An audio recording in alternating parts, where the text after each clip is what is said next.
My husband dragged me to the gala to impress the new owner. "Stay in the back, your dress is embarrassing," he hissed. When the billionaire arrived, he ignored my husband's handshake. He walked straight to me, took my hands, and whispered with tears in his eyes, "I've been looking for you for 30 years. I still love you." My husband dropped his glass. "I'm glad to have you here. Follow my story until the end and comment the city you're watching from, so I can see how far my story has reached." I should have known Fletcher was planning something when he suddenly insisted I accompany him to the corporate gala. In 25 years of marriage, he had never once wanted me by his side at any business function. I was the wife who stayed home, who kept quiet, who made sure his shirts were pressed and his meals were ready when he returned from his important meetings with important people. "You're coming with me tonight," he announced that Tuesday morning, barely looking up from his Wall Street Journal. "The new CEO will be there. Morrison Industries just got bought out, and I need to make the right impression." I paused in refilling his coffee cup, the hot liquid trembling slightly in the pot. "Are you sure you want me there? I don't really have anything appropriate to wear to something that fancy." Fletcher's gray eyes flicked up at me with that familiar look of disdain. "Find something. Buy something cheap if you have to. Just don't embarrass me." Don't embarrass me. Those 3 words had been the soundtrack of our marriage for over 2 decades. Don't embarrass me by talking too much at dinner parties. Don't embarrass me by mentioning your family background. Don't embarrass me by existing too loudly in spaces where I wasn't wanted. I spent the rest of that week searching through thrift stores and discount shops with the $200 Fletcher gave me monthly for personal expenses. Everything had to come from that allowance. My clothes, my toiletries, even the small gifts I bought for his business associates' wives during holidays. After 25 years, I had become an expert at finding decent clothing for almost nothing. The dress I finally found was navy blue with long sleeves, modest but elegant. It had cost me $45 at a consignment shop, and the woman behind the counter assured me it had come from an expensive department store originally. I pressed it carefully and hung it in the back of my closet, trying not to think about how Fletcher would find something wrong with it anyway. The night of the gala arrived faster than I wanted. Fletcher emerged from his dressing room in a perfectly tailored black tuxedo that probably cost more than I spent on clothes in an entire year. His silver hair was slicked back, and he wore his father's gold watch, the one that reminded everyone he came from money, even if his business was drowning in debt. "You ready?" he asked, then stopped when he saw me. His face immediately darkened. "That's what you're wearing?" I looked down at my dress, suddenly seeing it through his eyes. What had seemed elegant in the store now felt shabby and outdated. "I thought it looked nice. It was the best I could find with the budget you gave me." Fletcher shook his head in disgust. "It'll have to do. Just try to stay in the background tonight. Don't draw attention to yourself. And for God's sake, don't talk about anything personal. These are serious business people." The ride to the Grand Hyatt downtown was silent except for the classical music Fletcher preferred and the occasional sound of him checking his phone. I sat beside him, my hands folded in my lap, touching the small silver locket at my throat without thinking. It was the only piece of jewelry I owned that Fletcher hadn't bought me, the only thing that was truly mine. I had worn it every day for 30 years, tucked beneath my clothes where no one could see it. The hotel ballroom was exactly what I expected. Crystal chandeliers, white tablecloths, and the kind of people who measured their worth in stock portfolios and vacation homes. The air was thick with the scent of expensive perfume and fresh lilies, and everywhere I looked, women wore gowns that cost more than our monthly mortgage payment. "Stay here," Fletcher commanded, pointing to a spot near the bar where shadows from the decorative plants would hide me. "I need to find some people. Don't wander off." I nodded and watched him stride away, his shoulders straight with false confidence. I knew his business was struggling. I heard the phone calls late at night, the worried conversations about loans and deadlines and clients jumping ship. This gala was his desperate attempt to salvage something, to make connections that might save him from bankruptcy. I stood where he left me, nursing a glass of water and watching the crowd. Business executives laughed too loudly at each other's jokes. Their wives compared jewelry and vacation plans. Everyone seemed to know exactly where they belonged, while I felt like a shadow in my $45 dress. 20 minutes passed before I saw Fletcher across the room, gesticulating wildly to a group of men in expensive suits. His face was red with exertion, and I could see the desperation in his movements even from a distance. Whatever he was trying to sell them, they weren't buying it. Then the energy in the room shifted. Conversations quieted, and heads turned toward the main entrance. I craned my neck to see what was causing the commotion, and my breath caught in my throat. A tall man in an impeccably tailored tuxedo had entered the ballroom. His dark hair was touched with silver at the temples, and he moved with the quiet confidence that only comes from real power, not the desperate imitation of it. Even from across the room, there was something familiar about the way he carried himself, something that made my heart skip in a way it hadn't in decades. "That's him," someone whispered nearby. "That's Julian Blackwood, the new CEO." Julian. The name hit me like a physical blow. It couldn't be. After 30 years, it couldn't possibly be him. But as he turned slightly, scanning the crowd with those dark eyes I knew so well, I knew with absolute certainty that it was Julian Blackwood, the man I had loved with every fiber of my being when I was 22 years old, the man whose child I had carried for 3 months before losing everything, the man I had been forced to walk away from, leaving my heart buried in that college town where we had planned our entire future together. He was older now, distinguished in a way that spoke of success and power, but his face was the same. The strong jawline, the intense eyes that seemed to see straight through people, the way he held his head slightly tilted when he was thinking. My Julian, who wasn't mine anymore and hadn't been for 3 decades. I pressed myself further into the shadows, my heart pounding so hard I was sure people could hear it. What was he doing here? What were the chances that he would be the new CEO of the company Fletcher desperately needed to impress? Across the room, Fletcher spotted Julian and immediately began pushing through the crowd toward him. I watched in horror as my husband approached the man I had never stopped loving, his hand extended for a business handshake, his smile wide and predatory. Julian accepted the handshake politely, but I could see even from a distance that he wasn't really listening to whatever Fletcher was saying. His eyes were scanning the crowd, searching for something or someone.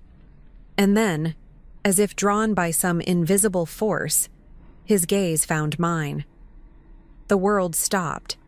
For a moment that lasted an eternity, Julian Blackwood stared directly at me across that crowded ballroom. His face went completely white, and I saw his lips part in shock. The businessman facade crumbled, and for one heartbeat, he was 25 again, looking at me the way he used to look at me when we were young and believed that love could conquer anything. Then he was moving, walking straight toward me as if the 100 other people in that room didn't exist. Fletcher continued talking to empty air for several seconds before realizing that Julian was no longer listening. I saw my husband's confusion turn to alarm as he followed Julian's line of sight and realized he was heading directly for me. "Excuse me," Julian said to Fletcher without looking at him. His voice was deeper now, roughened by years and success, but it still made my knees weak.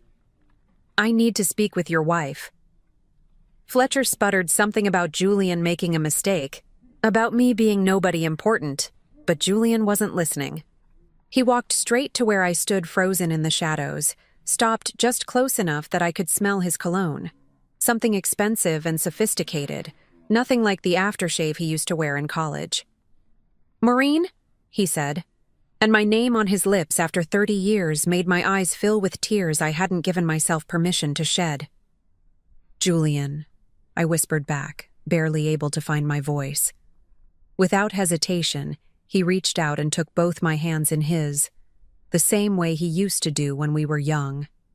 His hands were warm and steady, and I could feel the weight of his wedding ring, or rather the absence of it. His ring finger was bare. "I've been looking for you for 30 years, he said, his voice thick with emotion.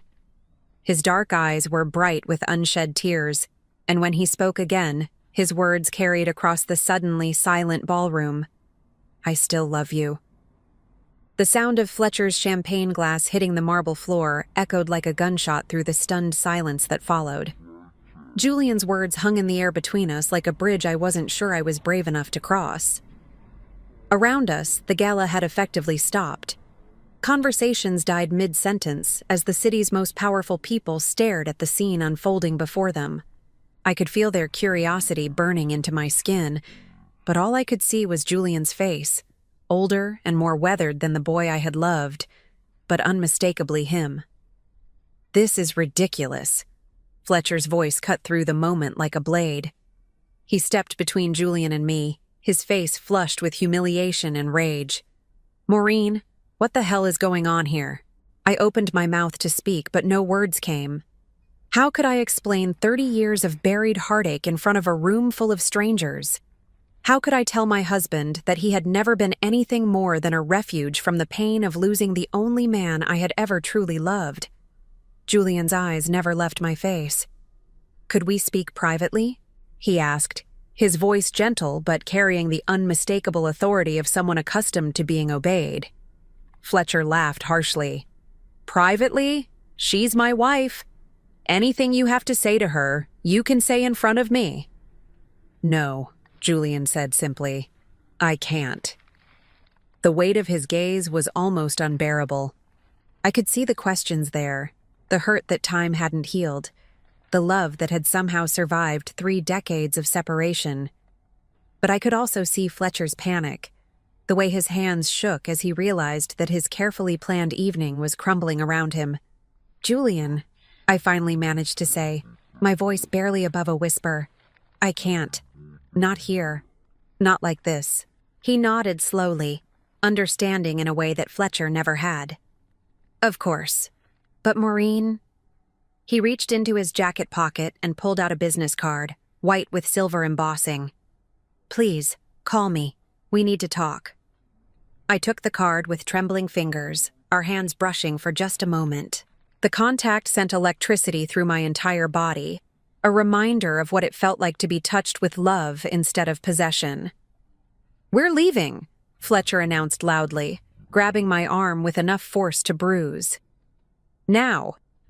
Julian's expression darkened as he saw Fletcher's grip on me, and for a moment I thought he might intervene. But I shook my head slightly and he stepped back, his jaw clenched with obvious effort. "I'll be waiting for your call," he said quietly. Fletcher dragged me through the ballroom, past the staring faces and whispered speculations. I clutched Julian's business card in my free hand, the sharp edges pressing into my palm like a lifeline. The ride home was a nightmare of Fletcher's rage and accusations, but I barely heard him. My mind was spinning backward through time, to a small college town where I had been young and fearless and desperately in love. Julian and I met in our junior year at Colorado State. I was studying literature on a partial scholarship, working 3 jobs to pay for everything my financial aid didn't cover. He was in business school, brilliant and ambitious, but also kind in a way that surprised me. Rich boys weren't supposed to notice scholarship girls like me, but Julian did. Our first conversation happened in the library during finals week. I was stretched across 3 chairs, surrounded by textbooks and empty coffee cups, when he approached with that slightly tilted head that meant he was thinking hard about something. "You look like you could use some real food," he said, and his voice was warm with amusement. "The cafeteria closes in 20 minutes, but I know a place that stays open late. 24-hour diner with the best pie in town." I looked up from my Victorian literature textbook, ready to politely decline. I didn't have money for late-night dinners, and I certainly didn't have time for whatever game rich boys played with girls like me. But when I met his eyes, dark and serious and completely sincere, something inside me shifted. "I can't afford diners," I said honestly. "But thank you." "I didn't ask if you could afford it," he replied gently. I asked if you were hungry. That was Julian. Direct, honest, cutting through pretense to get to the heart of things. We went to the diner that night, and he bought me apple pie and listened while I talked about books and dreams and the scholarship I was desperately trying not to lose. He didn't try to impress me with stories about his family's money or his future plans. He just listened, really listened, in a way no one ever had before. We became inseparable after that. Julian introduced me to his world of cocktail parties and country clubs, but he also slipped away from those gatherings to explore my world of midnight study sessions and shared pizza in tiny dorm rooms. We talked about everything: literature and business, family and dreams, the future we were building together piece by careful piece. The night he proposed was perfect in its simplicity. We were sitting in our favorite spot by the campus lake, watching the sun set over the mountains. Julian pulled out his grandmother's emerald ring, antique and beautiful, and his hands shook as he slipped it onto my finger. "Marry me, Maureen," he said, and his voice was thick with emotion. "I want to spend the rest of my life making you happy." I said yes without hesitation. We were 22 and believed that love was enough to overcome any obstacle. We made plans for a small ceremony after graduation, a honeymoon in Europe, the apartment we would share while Julian finished his MBA. Everything seemed possible when you were 22 and in love, but Julian's parents had different plans. Charles and Victoria Blackwood were old Denver money, the kind of people who measured relationships in terms of social advantage and business connections. When they learned about Julian's engagement to a scholarship student from a middle-class family, their response was swift and brutal. They threatened to cut Julian off completely. No more tuition money, no trust fund, no place in the family business empire they had spent generations building. But worse than that, they threatened to destroy my scholarship, my future, everything I had worked so hard to achieve. Charles Blackwood had connections everywhere, including the university administration. One word from him, and I would lose everything. "They can't do this," Julian said when he told me about their ultimatum. We were in his apartment, and his face was white with fury. "I'll fight them. I'll give up the money, the business, all of it. We'll make our own way." But I was already pregnant with his child, though I hadn't told him yet. I had discovered it 3 days earlier, sitting on the bathroom floor of my dorm with a plastic test strip in my shaking hands. I was 22 and terrified and desperately in love with a man whose family would destroy us both rather than accept me. That night, I made the hardest decision of my life. I broke up with Julian without telling him about the baby. I gave him back his grandmother's ring and walked away from everything we had built together. I told him I had realized we were too different, that I didn't want the life he was offering me. I watched his heart break in real time, saw the confusion and pain in his eyes, and I nearly crumbled, but I held firm. I let him believe I had stopped loving him rather than tell him the truth, that his parents' threats had terrified me, that I was carrying his child, that I was sacrificing our future to protect him from having to choose between me and everything he had ever known. 3 weeks later, I lost the baby. A miscarriage at 8 weeks, sudden and devastating. I bled alone in a hospital emergency room, grieving not just for the child I had lost, but for the future that was already gone. Julian tried to reach out during those weeks, but I couldn't bear to see him. I couldn't bear to tell him that I had destroyed us for nothing, that the child we would have had together was gone. When Fletcher Morrison asked me to marry him 6 months later, I said yes. Fletcher was safe, predictable, completely different from Julian in every way that mattered. He wasn't the love of my life, but he offered security and a way to start over. I thought I could learn to love him, or at least to find contentment in the life he was offering. I was wrong about that, as I was wrong about so many things. Fletcher turned out to be controlling in ways that took years to fully understand. It started small. Suggestions about my clothes, my friends, the way I spoke in public. Gradually, those suggestions became demands, then ultimatums. He isolated me from my college friends, convinced me that my family was beneath his social circle, made me financially dependent on his monthly allowance. What I had mistaken for protection was actually possession. For 25 years, I had lived as Fletcher's wife, playing the role he had scripted for me. I learned to be quiet at dinner parties, to dress appropriately for his business functions, to ask permission before spending money or making plans. I became the kind of woman who apologized for existing too loudly in spaces where I wasn't wanted. But I never forgot Julian. I carried our love story inside me like a secret wound that never quite healed. I kept his grandmother's emerald ring hidden in my jewelry box, though I told myself I would return it someday when the pain wasn't so sharp. I read the business news religiously, following his career from a distance as he built his own empire without his parents' help. I celebrated his successes and mourned his failures from afar, always wondering if he ever thought of me. Now, sitting in Fletcher's car as he raged about the humiliation I had caused him, I clutched Julian's business card and felt something I hadn't experienced in decades. Hope. Whatever had brought him back into my life, whatever cosmic joke or cruel twist of fate had made him the new CEO of Fletcher's most important client, it felt like a second chance I had never dared to dream of. The business card felt like fire in my hands as I sat in our bedroom that night, staring at the simple white rectangle with silver embossing. Julian Blackwood, Chief Executive Officer, Blackwood Industries. A phone number, an email address. 30 years of separation reduced to a few lines of text. Fletcher had locked himself in his study after we returned from the gala, and I could hear him on the phone with his business partners, his voice rising and falling in desperate explanations.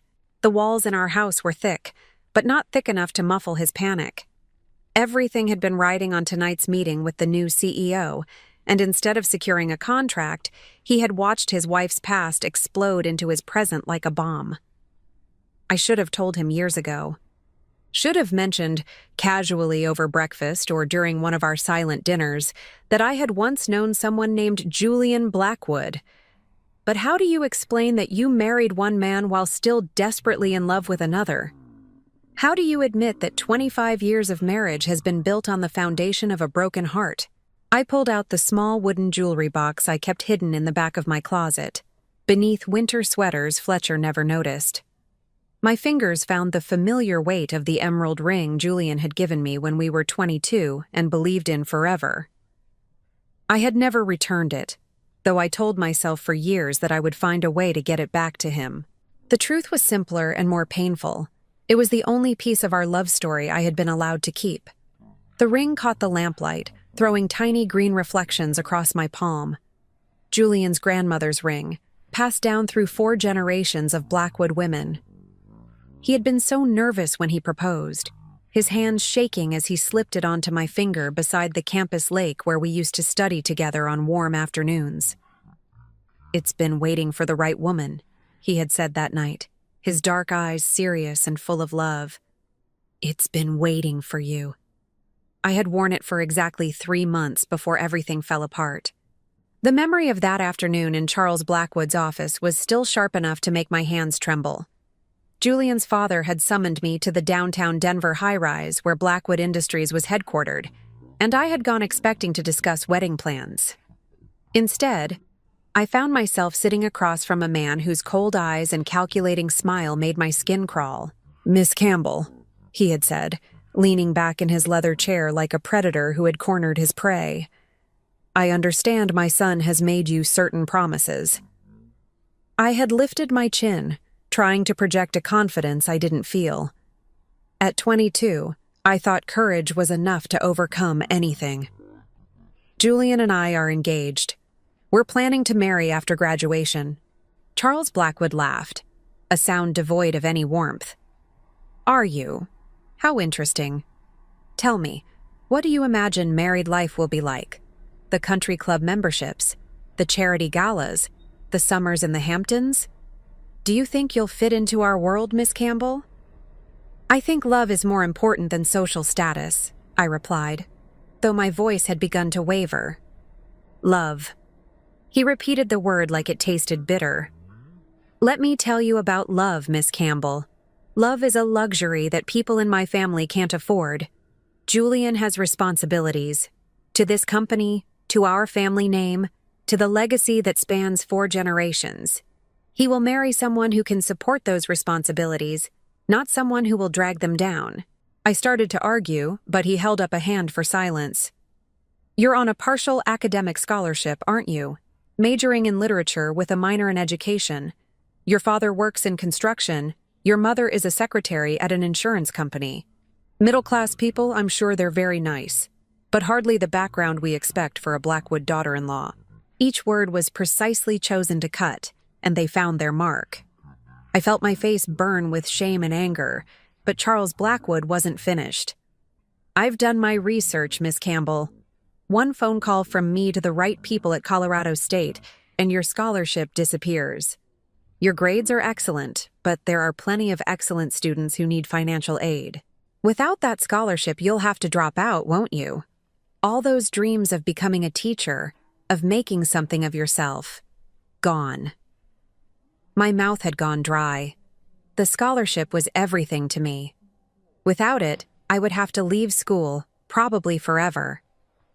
My parents couldn't afford to pay for my education, and I was already working 3 jobs just to cover living expenses. But that's not all, Charles continued, his smile growing wider. Julian thinks he's ready to give up his trust fund for you, to make his own way in the world. Young love, very romantic. But what he doesn't understand is that I can make sure he fails. Every door he tries to open, I can close. Every job he applies for, every business loan he needs. I have connections everywhere, Miss Campbell. I can ensure that Julian Blackwood becomes just another college graduate with an expensive education and no prospects. I sat frozen in my chair, understanding for the first time the true scope of the Blackwood family's power. This wasn't just about money or social status. This was about complete and utter destruction. So here's what's going to happen, Charles said, leaning forward across his massive mahogany desk. You're going to break up with my son. You're going to tell him you've realized the 2 of you are incompatible, that you want different things from life.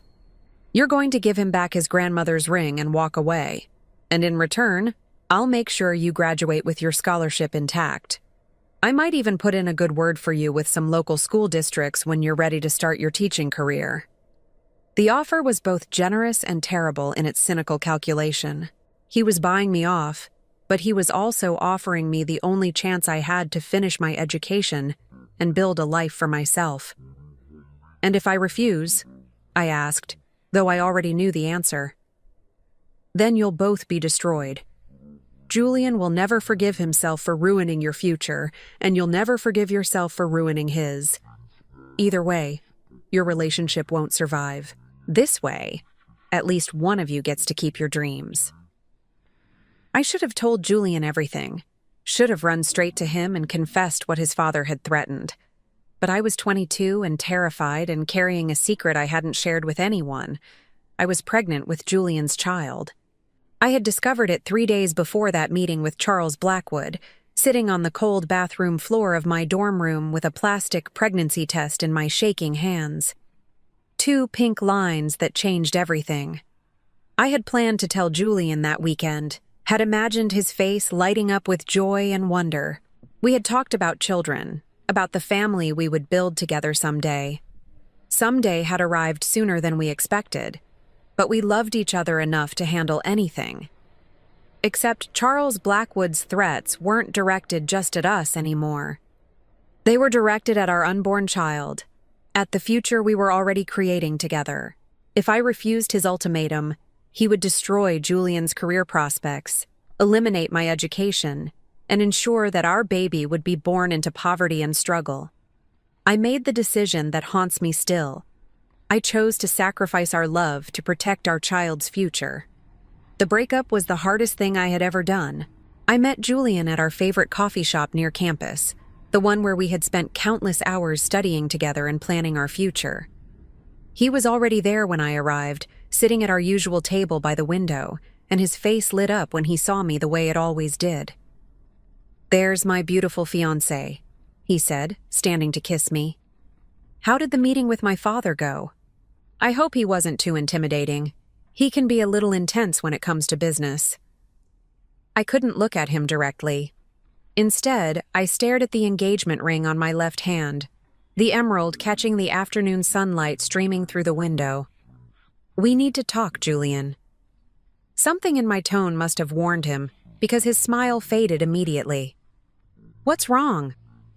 I forced myself to meet his eyes, these dark eyes that had looked at me with such love and tenderness for the past year. I've been thinking about our engagement, about what marriage would mean. Okay. He sat down slowly, wariness creeping into his expression. What about it?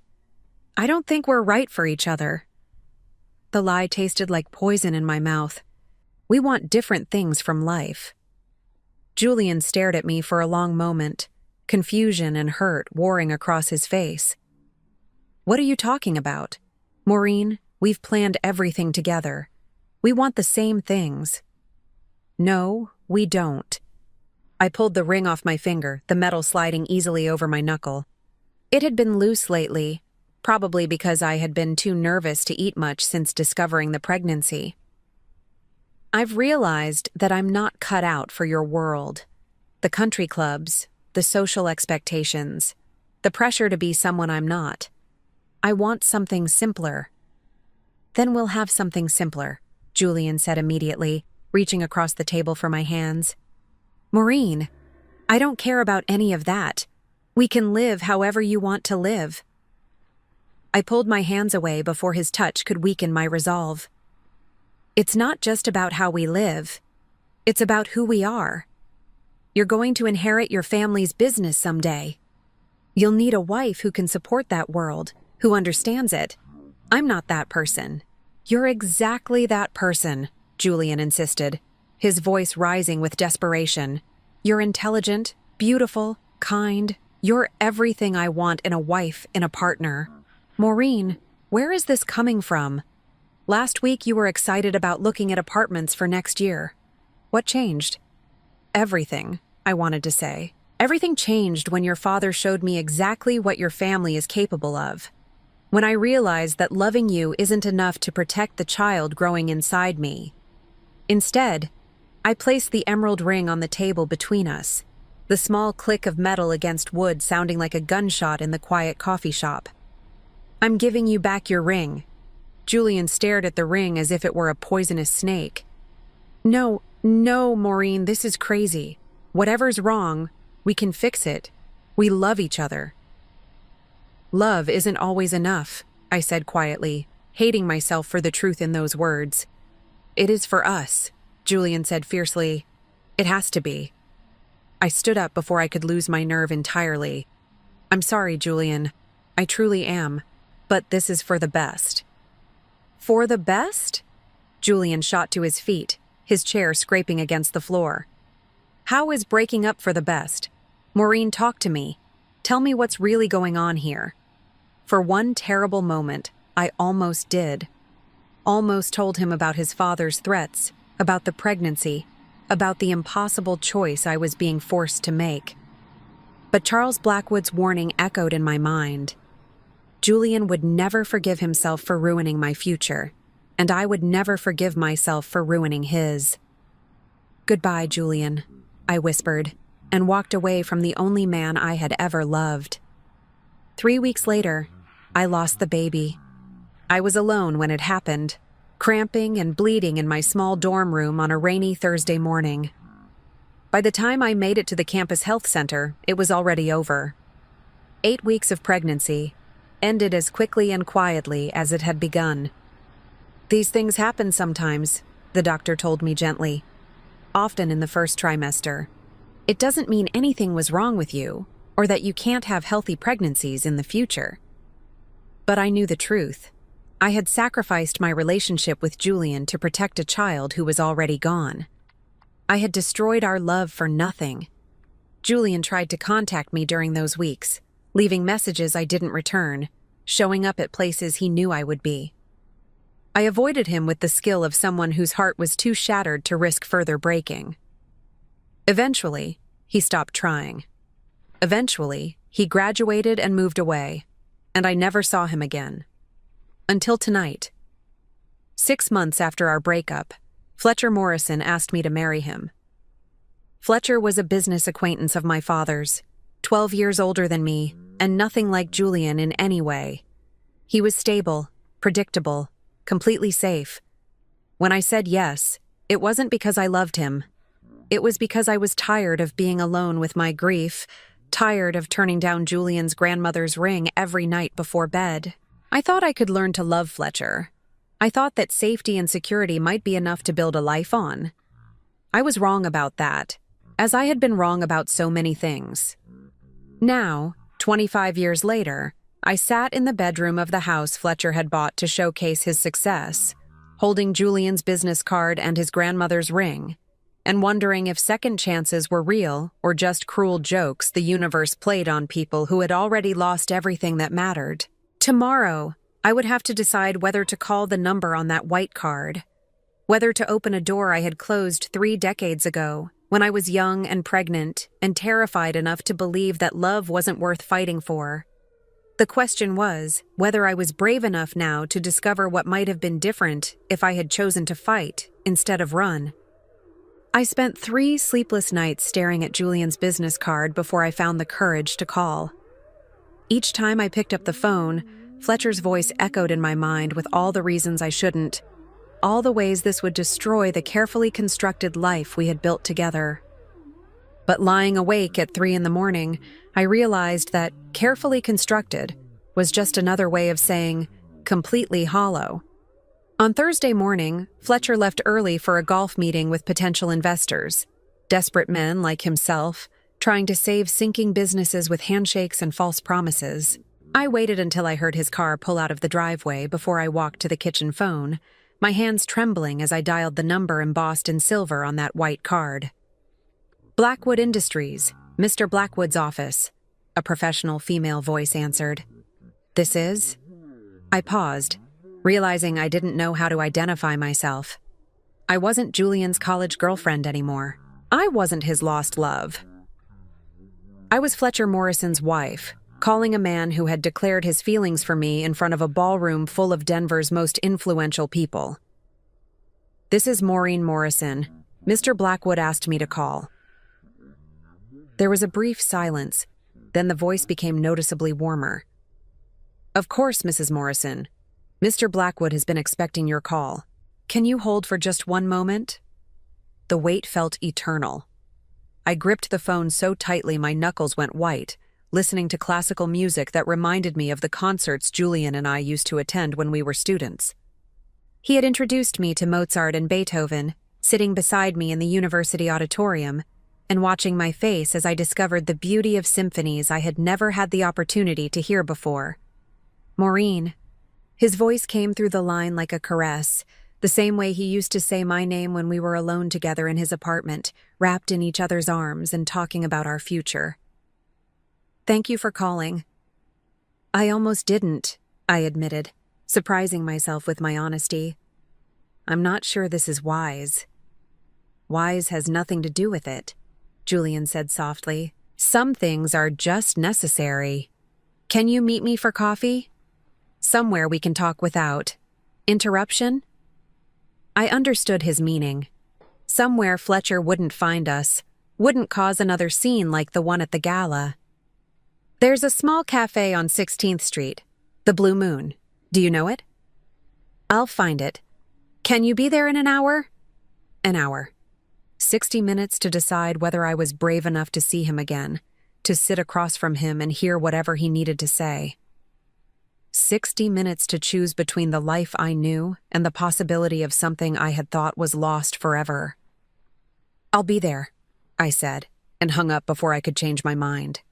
The Blue Moon Cafe was tucked between a bookstore and a vintage clothing shop, the kind of place where artists and students nursed single cups of coffee for hours while working on novels or studying for exams.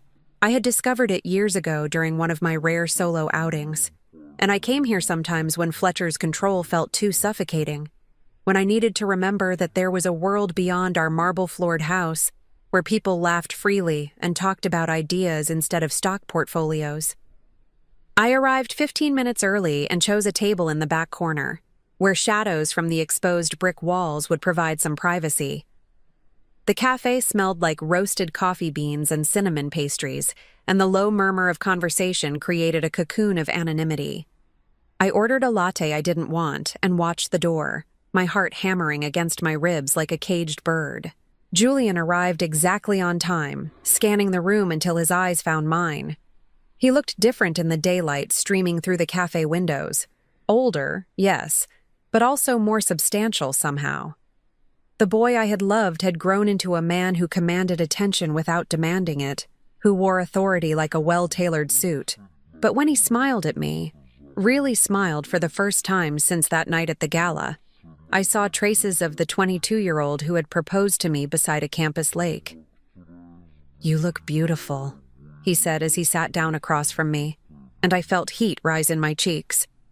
Fletcher hadn't called me beautiful in years. Pretty, maybe, when I was dressed appropriately for one of his business functions. Acceptable, presentable, never beautiful. "You look successful," I replied, deflecting the compliment because I didn't know how to accept it anymore. Julian's smile faded slightly. "Success isn't the same thing as happiness, Maureen. I learned that the hard way." A waitress appeared to take Julian's order. Black coffee, the same way he used to drink it in college when we stayed up all night studying together. After she left, an awkward silence stretched between us, filled with 30 years of unspoken words and unanswered questions. "Why did you leave?" Julian asked finally, his voice quiet but direct. "The real reason, not the story about us wanting different things. I never believed that, not for 1 second." I had rehearsed this conversation in my mind for 3 days, trying to find words that would explain without revealing too much. But sitting across from him, seeing the pain that still lived in his dark eyes after all these years, I found myself telling him everything. I told him about his father's threats, about the meeting in that cold downtown office where Charles Blackwood had laid out exactly how he would destroy both our futures if I didn't walk away. I told him about the pregnancy I had hidden from everyone, about losing the baby 3 weeks after our breakup, about marrying Fletcher because I was tired of grieving alone. Julian listened without interrupting, his face growing paler with each revelation. When I finished, he sat in stunned silence for a long moment, his hands clenched into fists on the small cafe table. "My father threatened you," he said finally, his voice deadly quiet. "And you were pregnant. With my child." I nodded, unable to trust my voice. "Jesus Christ, Maureen." Julian ran both hands through his hair, a gesture I remembered from when he was overwhelmed or frustrated. "Why didn't you tell me? Why didn't you come to me with this?" "Because I was 22 and terrified," I said, my voice barely above a whisper. "Because your father convinced me that loving you would destroy both of us. Because I thought I was protecting you. Protecting me." Julian laughed, but there was no humor in it. "You protected me by breaking my heart and disappearing from my life. You protected me by letting me believe for 30 years that I wasn't good enough to keep you." The pain in his voice was unbearable. I reached across the table instinctively, covering his clenched fist with my hand. "Julian, I'm so sorry. I thought I was doing the right thing." He turned his hand palm up, capturing my fingers in his. His touch was warm and familiar, even after 3 decades. "My father died 5 years ago," he said quietly. "I spent the last 15 years of his life trying to earn his approval, trying to prove I could build something without his help. I never knew about the threats, never knew what he did to you." "It doesn't matter now," I said, though we both knew that was a lie. It mattered more than ever, because understanding the past was the only way to make sense of the present. "It matters to me," Julian said firmly. "It matters because I need you to know that I never stopped loving you. Not when you left, not when you married Fletcher, not when I married Catherine because my parents insisted I needed a suitable wife for appearances. I searched for you, Maureen. For years I hired investigators, followed leads that went nowhere. I never gave up hope that someday I would find you again. My heart clenched at the pain in his confession. Julian. I divorced Catherine 3 years ago, he continued. Amicable, no children, no real love lost on either side. We both knew we had married for the wrong reasons. And then, last month, I finally found you. My investigators tracked down your marriage records, your address. I was planning to approach you carefully, diplomatically. I never imagined I would walk into that gala and see you standing there like something out of a dream. The weight of his words settled between us like a promise and a threat. He had found me, had been planning to contact me, had been searching for 30 years. The life I had built with Fletcher, the carefully maintained routine of our marriage, the safety I had thought I needed, all of it suddenly felt as fragile as tissue paper. What happens now? I asked, though I was afraid of the answer. Julian's hand tightened around mine. That depends on you. I know you're married. I know this is complicated. But Maureen, I also know that what we had was real, and I don't think it ever really died. Not for me, and I don't think for you either. He was right, and we both knew it. Sitting across from him in that small cafe, I could feel the pull between us as strongly as I had when we were 22 and believed that love could conquer anything. But I wasn't 22 anymore. I was 57 and married to a man who controlled every aspect of my life, who would never let me go without a fight. Fletcher will never give me a divorce, I said quietly. Not willingly. He sees me as a possession, not a person, and he needs my compliance to maintain his image, especially now when his business is struggling. Then don't ask his permission, Julian said simply. Leave him. Come work for me. I'll make sure you're protected financially and legally. The offer hung in the air between us, tempting and terrifying in equal measure. A job would give me independence, a way to support myself without Fletcher's monthly allowance. Working for Julian would give me a reason to see him every day, to rebuild whatever connection still existed between us. But it would also mean war with Fletcher, who would see my employment by Julian as the ultimate betrayal. I need time to think, I said, though part of me wanted to say yes immediately, wanted to walk out of that cafe and into a new life without looking back. Julian nodded, understanding as always. Take all the time you need. But Maureen. He pulled out another business card, this one with his personal cell phone number written on the back. Don't disappear on me again. Whatever you decide, don't just vanish. I can't go through that again. I took the card, our fingers brushing once more. I won't disappear, I promised, and meant it. We sat in comfortable silence for a few more minutes, drinking coffee that had grown cold while we excavated the ruins of our past. When Julian finally stood to leave, he leaned down and kissed my cheek gently, the same way he used to when we were students and he was walking me back to my dorm after long study sessions in the library. I'll be waiting, he said softly, for however long it takes. I watched him leave, this man who had loved me for 30 years without knowing why I had left him. The cafe suddenly felt empty without his presence, as if all the light had gone out of the room. I sat alone with my cold coffee and tried to imagine what my life might look like if I was brave enough to choose love over safety, possibility over routine. The drive home was a blur of Denver traffic and racing thoughts. I kept Julian's business card in my purse, next to the first one he had given me at the gala, and I could feel them there like a secret heartbeat. By the time I pulled into our driveway, I had almost convinced myself that I could do it, that I could tell Fletcher I was leaving, that I was taking a job with Julian's company, that our marriage was over. But Fletcher was waiting for me in the kitchen when I walked through the door, and one look at his face told me that my decision might not be mine to make after all. "Where have you been?" he demanded, his voice sharp with suspicion and barely contained rage. "I went for coffee," I said carefully, hanging my purse on the hook by the door and trying to project casual innocence. Just needed to get out of the house for a while. Coffee. Fletcher repeated the word like it was a foreign concept.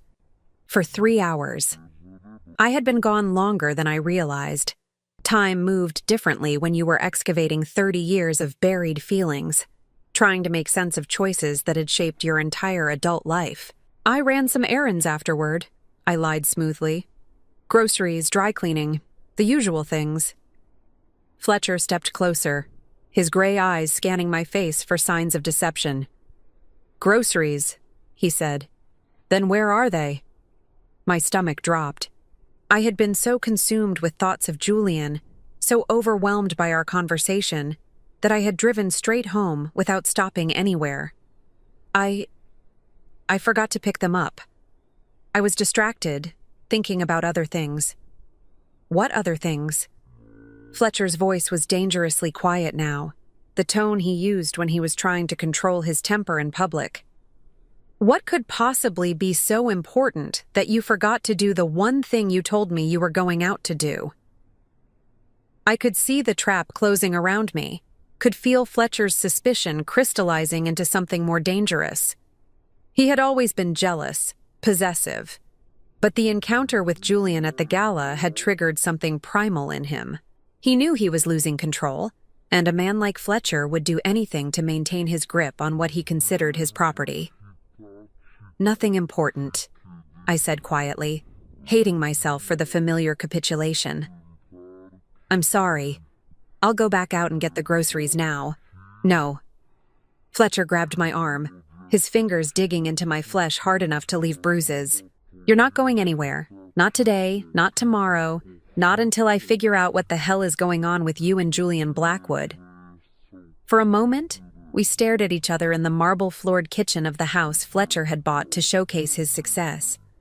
I could see my reflection in his eyes, and what I saw there wasn't a wife or a partner or even a person. What I saw was a possession that had dared to develop a will of its own, and Fletcher Morrison had never been the kind of man who tolerated disobedience.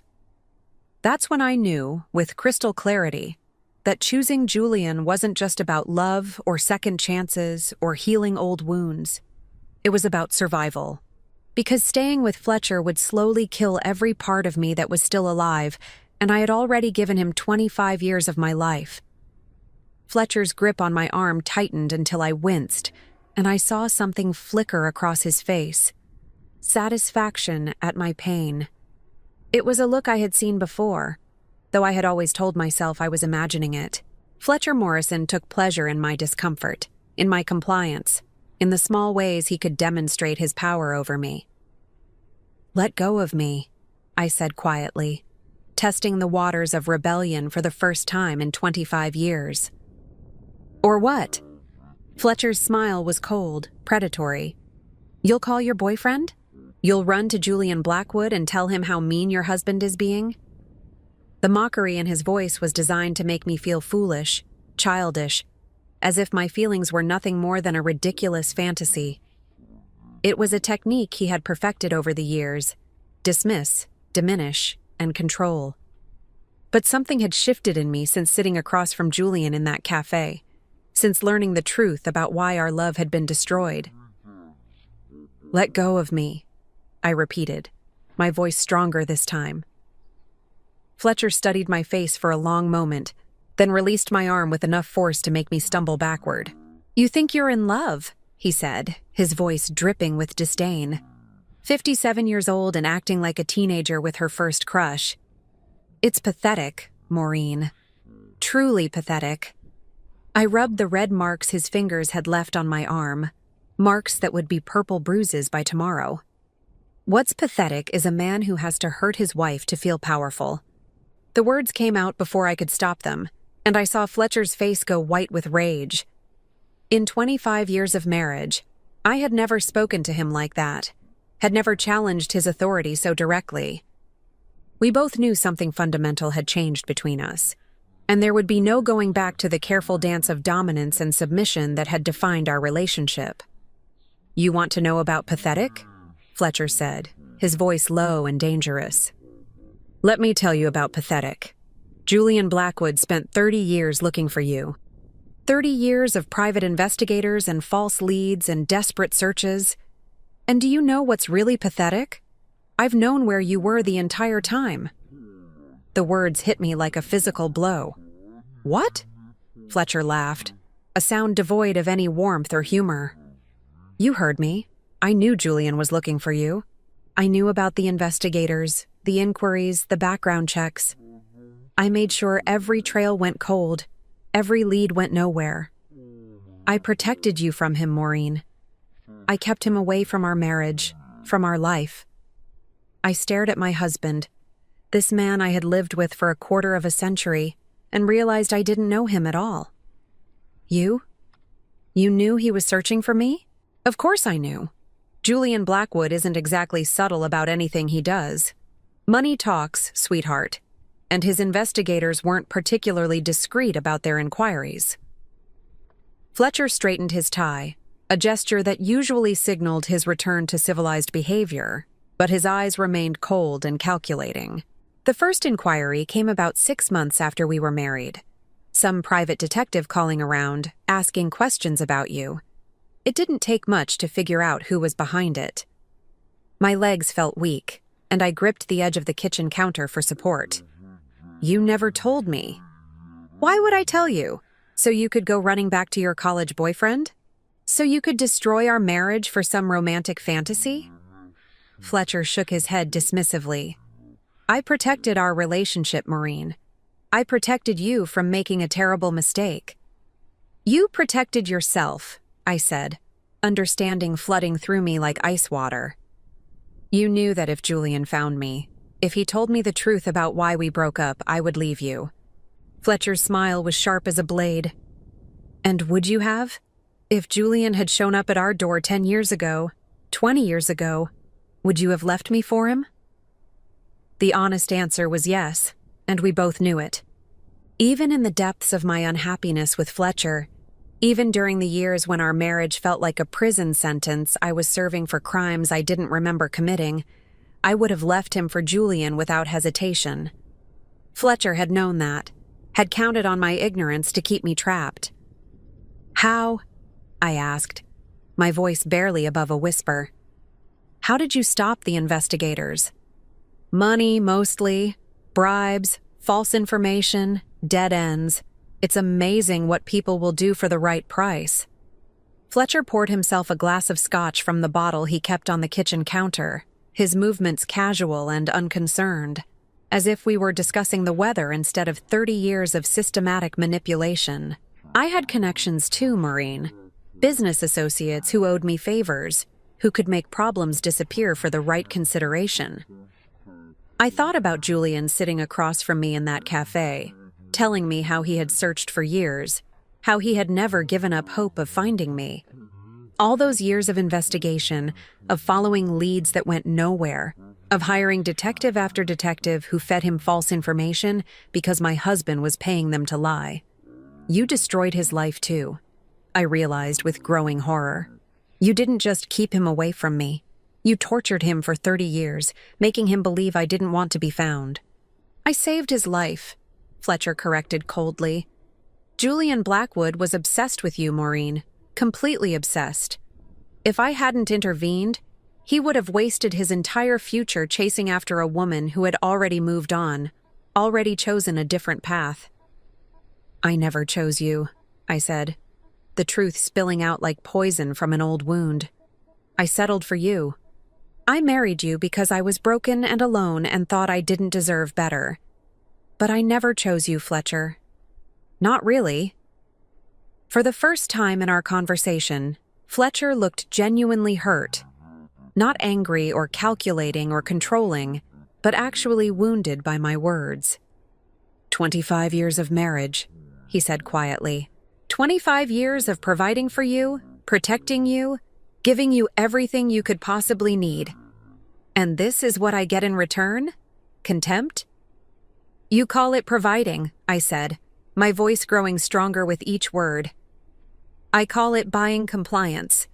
You gave me a house and an allowance and a role to play, but you never gave me choice. You never gave me freedom. You never even gave me the basic respect of honesty. Honesty? Fletcher laughed bitterly. You want honesty? Here's some honesty for you. Julian Blackwood doesn't love you, Maureen. He loves the memory of you, the fantasy of who you were when you were 22. He's been chasing a ghost for 30 years, and when he realizes that the woman standing in front of him now isn't the girl he remembers, he'll disappear just as quickly as he appeared. The words were designed to hurt, to make me doubt myself and Julian and the possibility of a different life. But instead of weakening my resolve, Fletcher's cruelty only strengthened it, because I knew, deep in my bones, that he was wrong. Julian hadn't fallen in love with my 22-year-old self again at that gala. He had looked at me as I was now, 57 and tired and marked by years of emotional abuse, and he had still said he loved me. You're wrong, I said simply. Am I? Let me ask you something, Maureen. When Julian realizes that you're not the sweet college girl he remembered, when he sees how you've let yourself go, how you've become exactly the kind of middle-aged housewife he would never have chosen for himself, do you really think he'll still want you?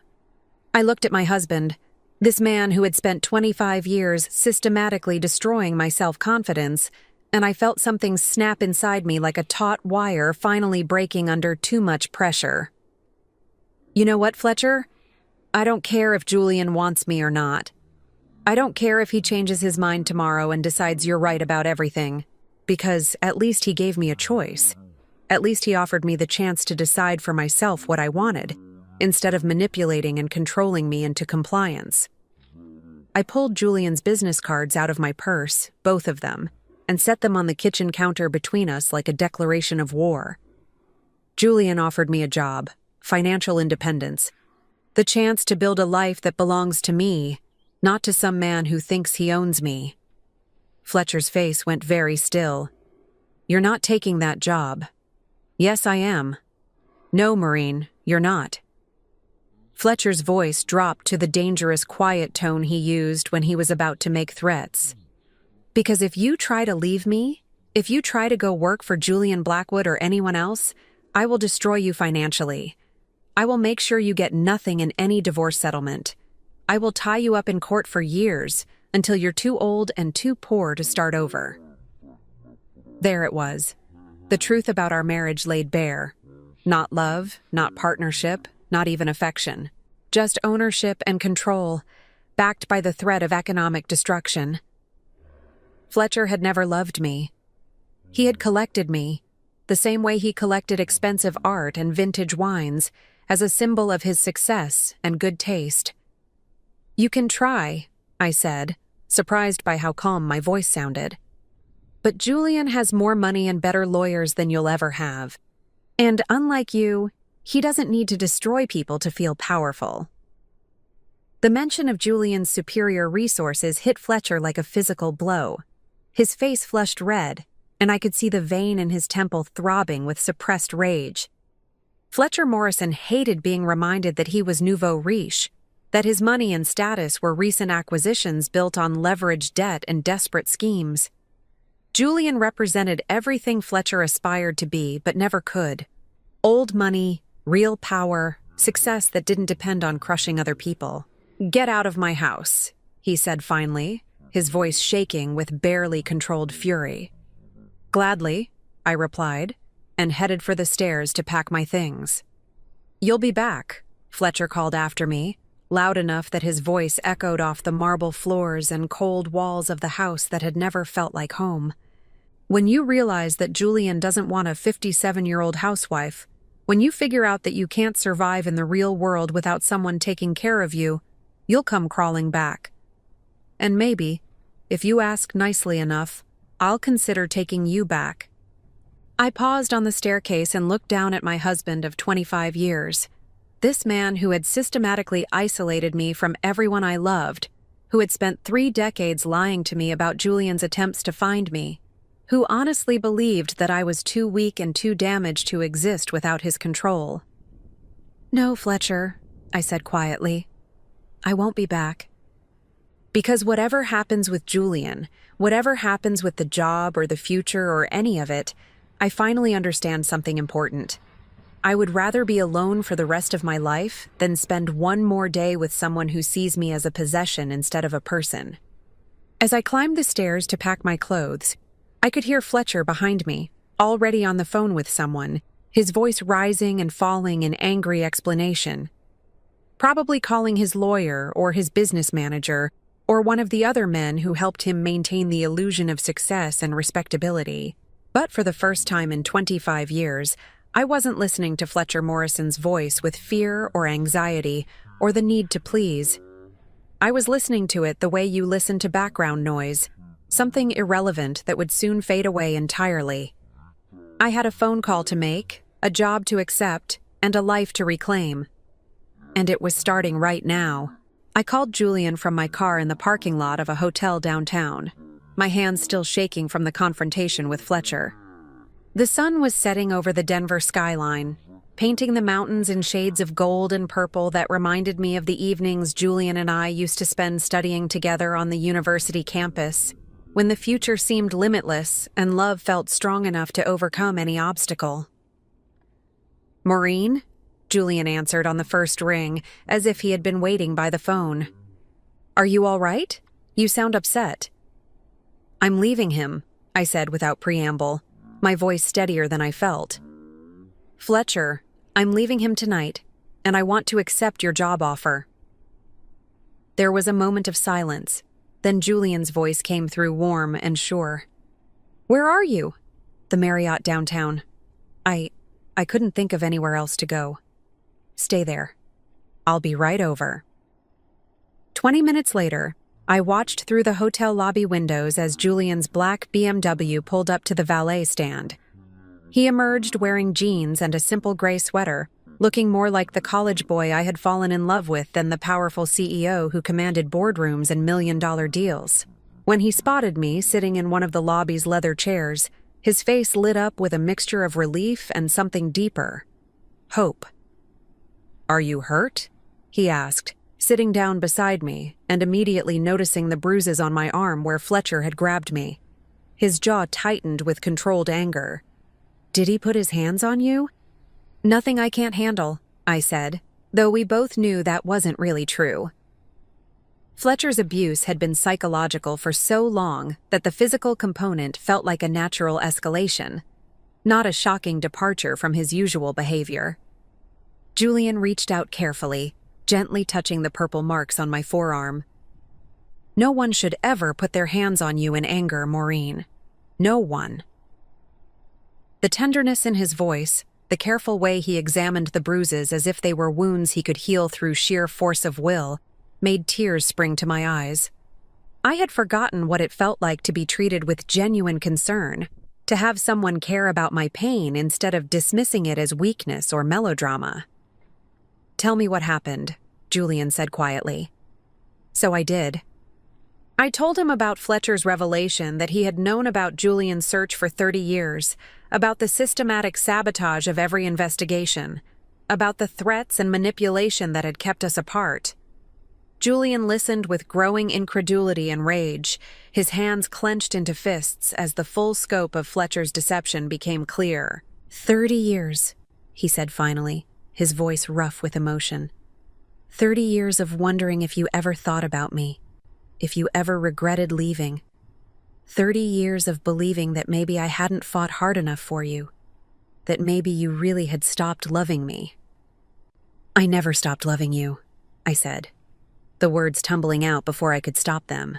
"Not for one day in 30 years. I married Fletcher because I was broken and alone, but I never stopped carrying you in my heart." Julian turned to face me fully, his dark eyes searching my face. "And now, after everything that's happened, after all the time that's passed, what do you want now, Maureen?" It was the question I had been afraid to answer, even to myself. What did I want from this impossible situation? This second chance that felt like a gift and a test rolled into one. "I want to find out who I am when I'm not afraid," I said honestly. "I want to discover what my life could look like if I'm making the choices instead of having them made for me. And I want to find out if what we had was real enough to survive everything that's happened to us." Julian smiled, the first genuine smile I had seen from him since that moment of recognition at the gala. "Then let's find out together." The next morning, I walked into the offices of Blackwood Industries as Julian's new director of community relations, a position he had created specifically for me that would utilize my background in literature and education to develop partnerships with local schools and literacy programs. It was meaningful work, the kind of job I had always dreamed of having, and the salary Julian offered was more than Fletcher's monthly allowance multiplied by 12. $2,500 a week, he had said when we discussed the position over dinner the night before. Plus benefits, vacation time, and complete autonomy over your department. I want you to have financial independence, Maureen. I want you to never again be dependent on someone else's generosity for your basic needs. The money was more than I had ever imagined earning, enough to rent my own apartment, buy my own car, make my own choices about how to spend my time and resources. But more than the financial freedom, the job represented something I had thought was lost forever. The chance to be valued for my mind instead of my compliance, my ideas instead of my silence. Julian's assistant, Rebecca, welcomed me warmly and gave me a tour of the offices, introducing me to department heads and explaining the company's various community outreach initiatives. Everyone was professional and friendly, treating me like a valued colleague rather than the boss's personal project. By the end of my first day, I felt more energized and purposeful than I had in decades. But Fletcher wasn't finished with his attempts to control the narrative. 3 days into my new job, Julian called me into his office with a grim expression. "We need to talk," he said, closing the door behind me. "Fletcher's been busy."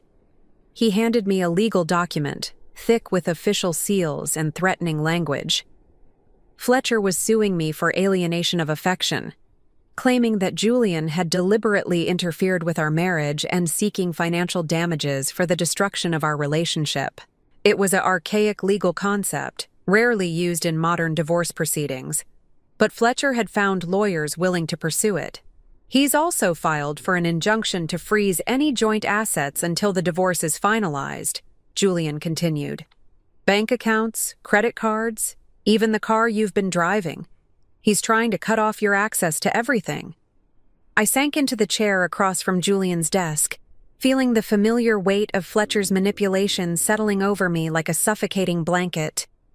Even when I tried to escape his control, he found new ways to trap me, new methods to remind me of my dependence on his generosity. "He wants me to come crawling back," I said quietly. "He thinks if he can make me desperate enough, scared enough, I'll give up and return to him." Julian sat on the edge of his desk, close enough that I could see the determination burning in his dark eyes.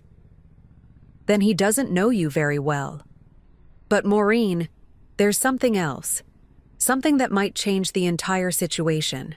He pulled out another set of documents, these ones bearing the letterhead of a prestigious downtown law firm. I had my lawyers do some investigating into Fletcher's business practices, particularly his real estate investments over the past decade. "It turns out your husband has been playing some very dangerous games with other people's money." I looked at the papers, trying to make sense of the legal language and financial terminology. "What kind of games?" "The kind that could land him in federal prison," Julian said grimly. "Fletcher's been using his development company as a shell for money laundering operations. Dirty money from various sources gets invested in his real estate projects, comes out clean on the other side. The FBI has been building a case against him for months." The words hit me like a physical blow. Fletcher, for all his faults, had always seemed like a legitimate businessman, if not a particularly successful one. The idea that he was involved in criminal activity felt surreal, like discovering that the man I had lived with for 25 years was actually a stranger. "How long have you known about this?" I asked. "I suspected something was wrong with his finances when I started researching his company for potential contracts," Julian admitted.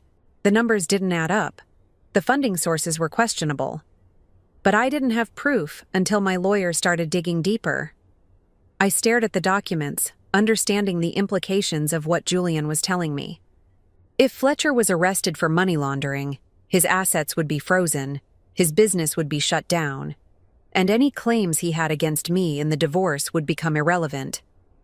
But it also meant that the man I had married, however unhappily, was a criminal who had been using our home and our marriage as cover for illegal activities. "What do we do?" I asked. Julian's expression was carefully neutral, but I could see the protectiveness in his eyes, the same fierce determination that had driven him to search for me for 30 years. "We do nothing. The FBI will do their job, and Fletcher will face the consequences of his choices. But Maureen, you need to understand, when this comes out, and it will come out soon, there's going to be a lot of media attention. Your marriage to Fletcher will be scrutinized. Your connection to me will be public knowledge. It's going to be uncomfortable for a while."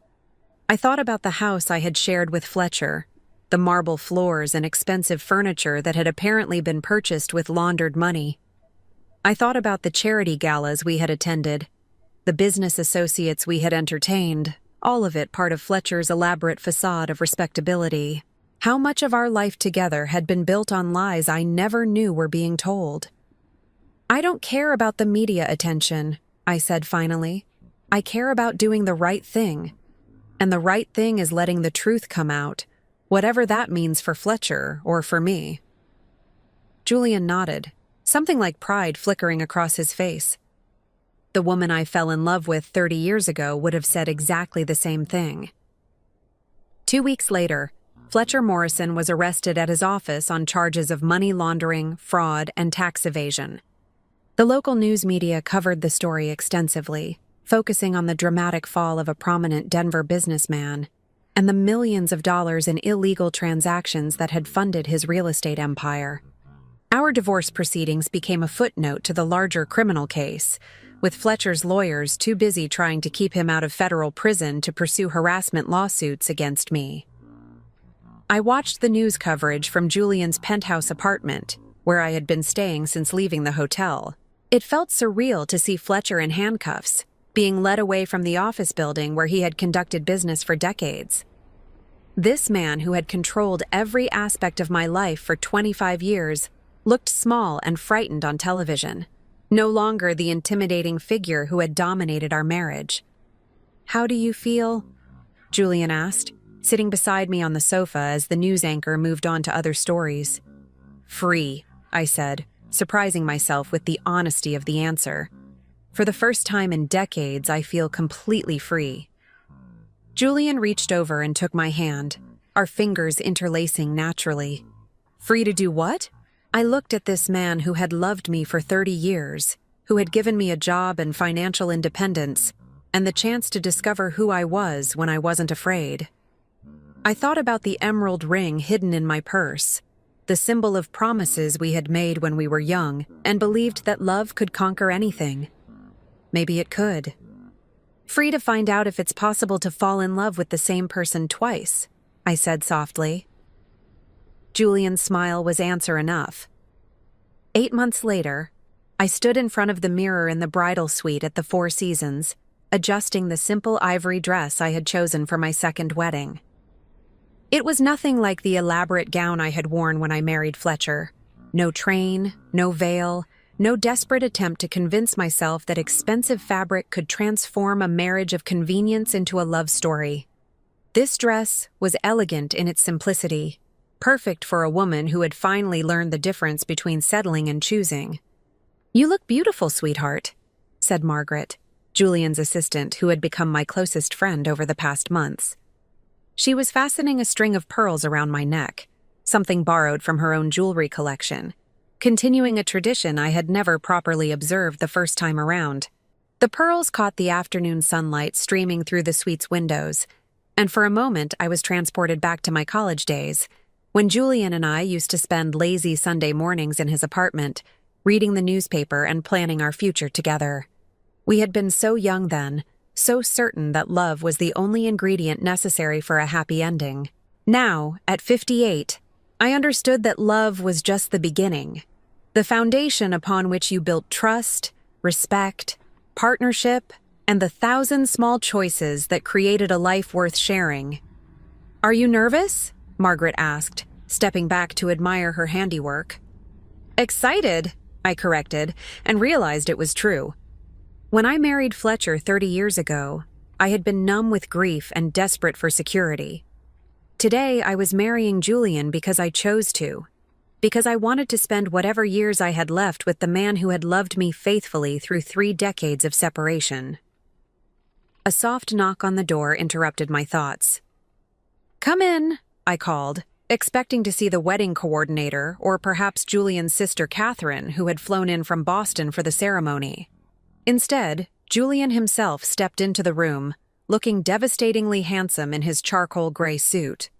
Margaret made a disapproving sound in her throat. "Julian Blackwood, you know you're not supposed to see the bride before the ceremony," she scolded. "It's bad luck."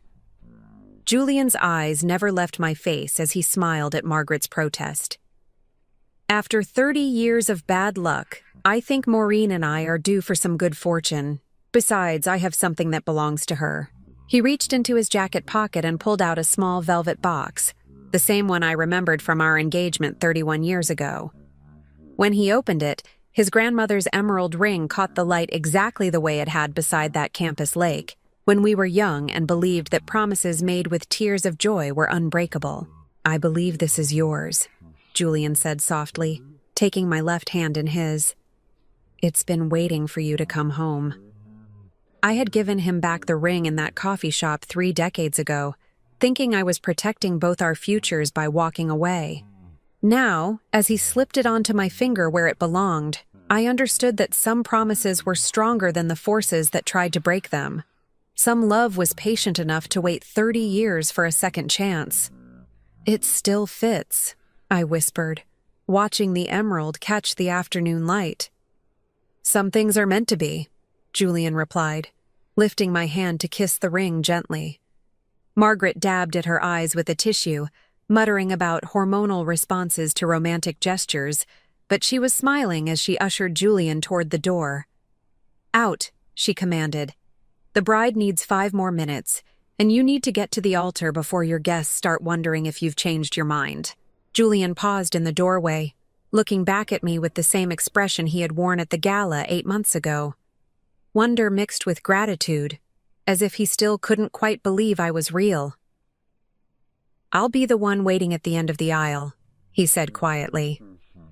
"I know," I replied. "You've been waiting for 30 years. After he left, I took one final look at myself in the mirror.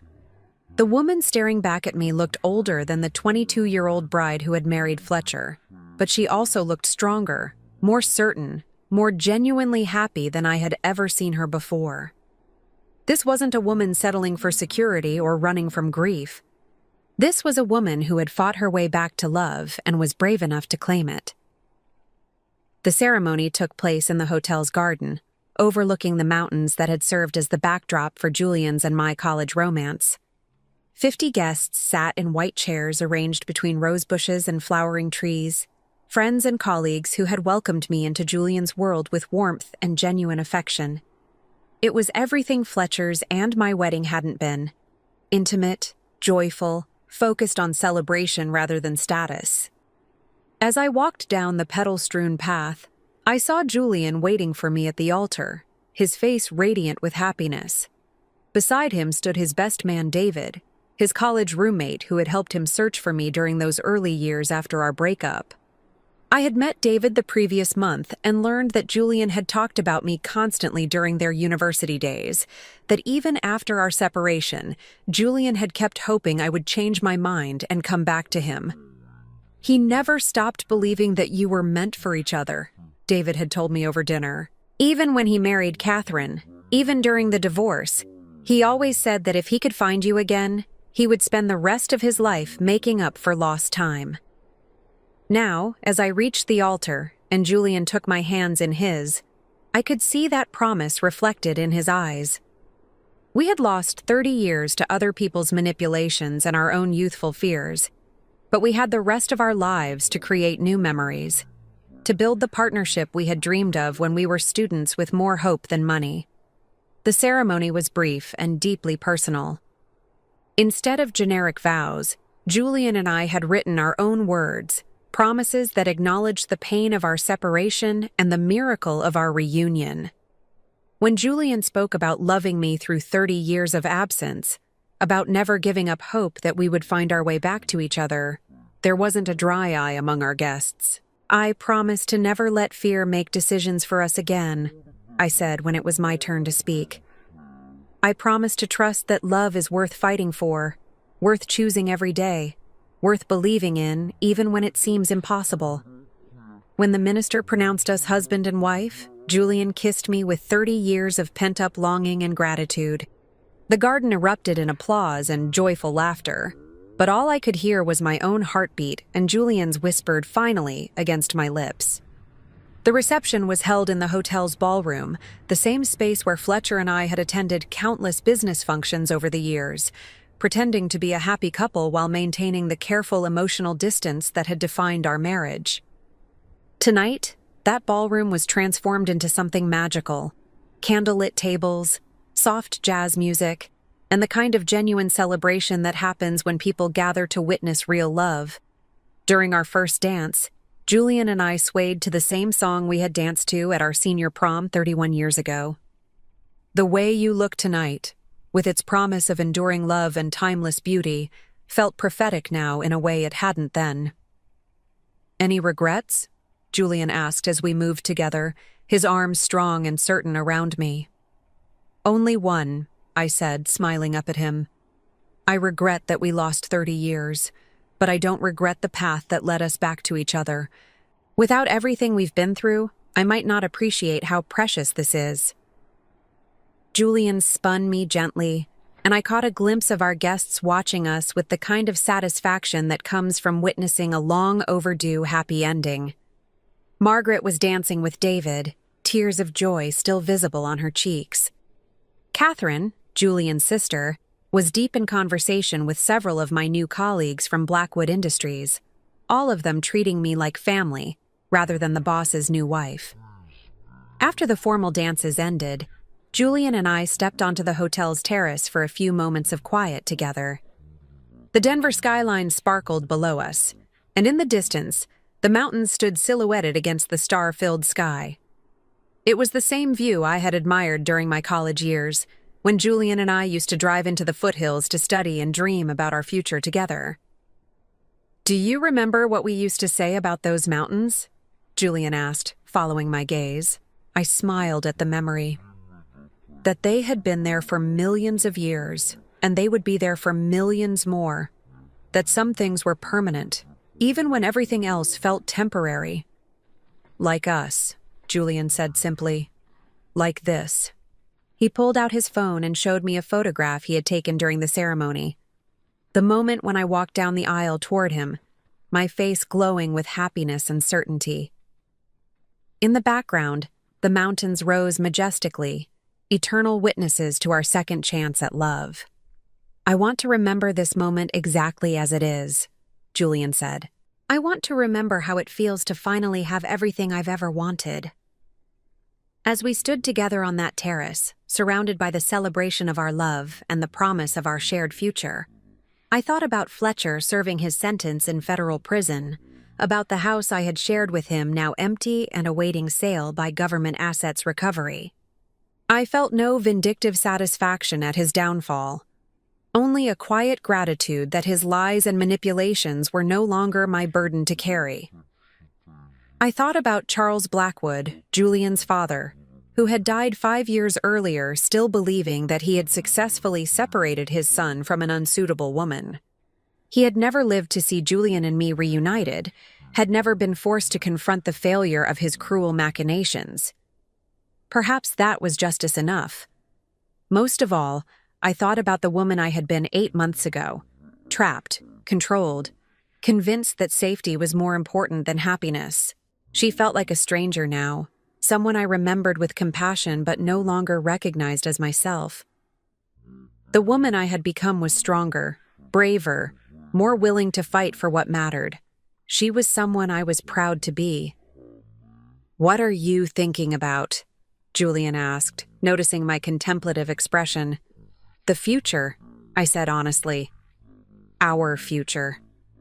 All the mornings we'll wake up together. All the decisions we'll make as partners instead of strangers sharing a house. All the years we have left to love each other properly. Julian lifted my left hand to his lips, kissing the emerald ring that had finally found its way home. 58 isn't too late for a new beginning, is it?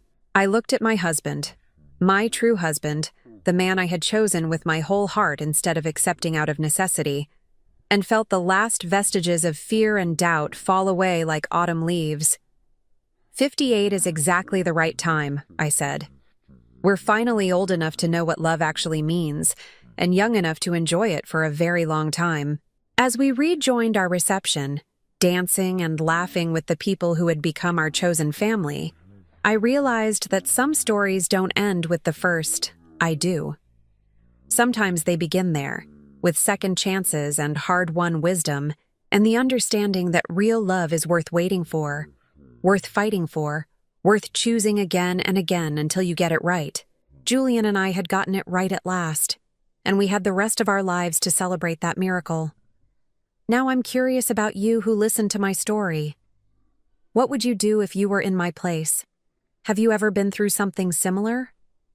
Comment below, and meanwhile, I'm leaving on the final screen 2 other stories that are channel favorites, and they will definitely surprise you. Thank you for watching until here.